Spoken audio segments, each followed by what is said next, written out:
Один очень такой интересный факт. Все знают Адама из Библии, которого Бог сослал на грешную землю после того, как он вкусил запретный плод. Например, в тайной доктрине Блаватской этот мотив описывается как тонкая материя, то есть наша духовная сущность, эволюция приобретала грубую материальную форму, то есть оболочку. И вот удивительно то, что Адам на астинском языке во множественном числе, то есть Адам это на нашем языке люди. Если почитать обратно, Мада, получается, Мада на нашем языке мать. Мы говорим мать земля, то есть материя, материальный мир.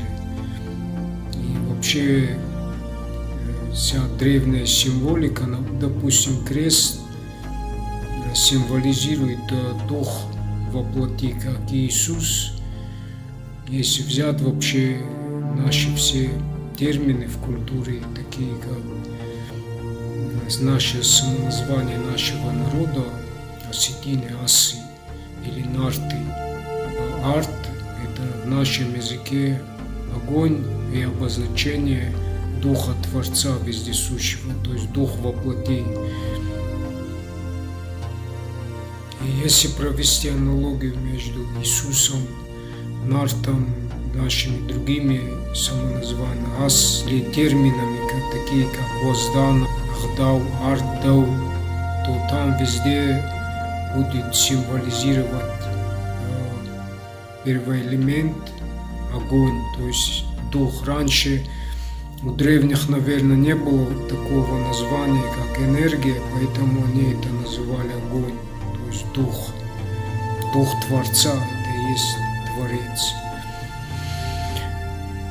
Так вот, удивительно то, что на нашем языке мы можем расшифровать слово «Адам» как эволюцию, как от начала сотворения, когда мы были еще имели тонкую материю, до грубой материальной оболочки, то есть Бог воплотили, первочеловек, то есть дух, как приобрел материальную грубую оболочку, материю.